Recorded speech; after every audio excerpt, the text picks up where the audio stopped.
Okay, so the other day I was at the supermarket and I was walking by the aisle where all the juices are and the milk and stuff like that. And I came across the palm juice and the naked juice, and I saw that on a few of those bottles it said that it's rich in antioxidants. And so I thought, okay, I guess that's good for you, but how is that good for you? I didn't exactly know what that meant. So how many of you have actually heard of antioxidants? And how many know what they actually are? Neither did I. So today I will be talking to you about antioxidants, what they are, what kinds of foods we can find them in, and how they benefit our health. And so the first thing I would like to talk to you about is what they actually are. And antioxidants are substances that are found in different kinds of foods, and they protect our bodies from free radicals. And what free radicals are is they can damage, they're molecules that are produced in, they come from foods that we eat, and they appear when our bodies break down our food. And the bad thing with these free radicals is that they damage our cells, and that's why it's important for us to eat foods that are rich in antioxidants. And this is a picture of, I guess her name is antioxidant, and she's taking out all the free radicals in our body. Okay. And the second thing I want to talk to you about is the kinds of food where antioxidants are found.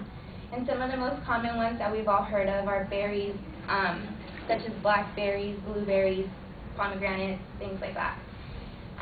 Another source is vegetables, like broccoli, tomatoes, spinach, things like that. And another one that I didn't really know about was black tea and green tea. They're also in soy and in breads such as whole wheat bread and breads with a lot of grains in them. Okay, so now that we've talked about the foods that are rich in antioxidants, I would like to tell you why they're good for us. And the first one that I'd like to talk about is berries. And berries are good for our health because they help prevent heart disease. They're good for our heart. The second one in vegetables is tomatoes. They help prevent and reduce the risk of breast cancer and cervix cancer, and also cancer in the ovaries. Tomatoes can also help boost our immune system and make us healthier so we don't get sick as often. Another one in vegetables is spinach. It protects our vision, which I thought was really interesting. And studies have shown that people who eat a lot of spinach are less likely to develop cataracts when they're older. And I have a quote here from Dr. William Kristen of the Birmingham and Women's Hospital in Boston.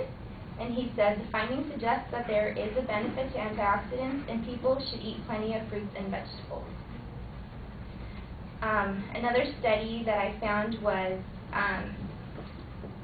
antioxidants in whole grain foods can help prevent arthritis and possibly even treat male infertility. Okay, so now that I've talked to you about what antioxidants are, the foods that they're found in, and why they're good for us, I hope that next time you guys are in the supermarket like me, you pick up a good fruit like that or a juice, and that's good for you. So yeah, good.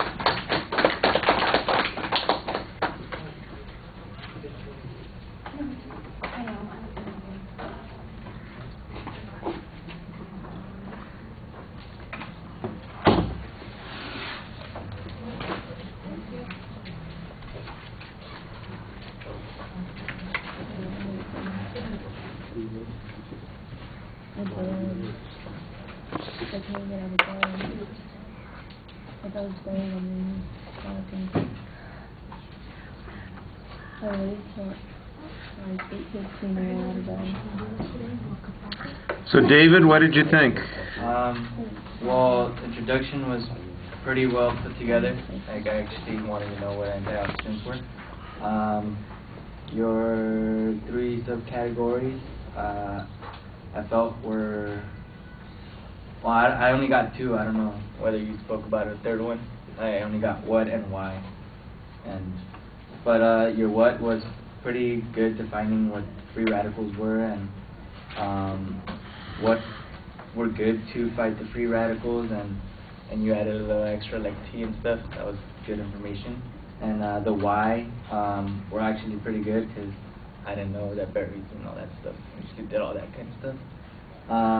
The quote was a little off, because you said that like during your thing. Maybe it was to support it, but I don't know. I would want to get like your heart disease from a quote.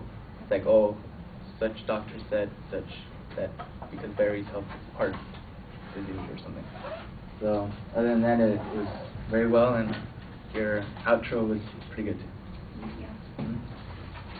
All right. I like the personal touch in the introduction. I thought that it draws us in a little bit more. The topic statement or your thesis statement is a broad statement. It's going to cover a lot of territory. You do set up a secondary structure at the beginning of the speech, and I did hear transitions between the points. I was a little confused because it sounded like you basically went through a list of places where we get the antioxidants, and then you transitioned to why they're important, and then you gave us another list of sources of antioxidants. And in this particular list, it included the specific fruits and vegetables, but also the benefits that they had. So that was a little bit confusing, because it sounded like it was the same subject matter. As I think about it, it of course makes a little bit of sense, because each of those things did have particular benefits that you're citing. And so I think that you need to find a way to distinguish that a little more. Your visuals, you don't want to explain the cartoon. I mean, if people in here can't get the idea, it's not really going to help them much. You know, it's simplified to begin with. It's the only visual that you actually have in the presentation, so it's a simplified version of the concept that you're talking about.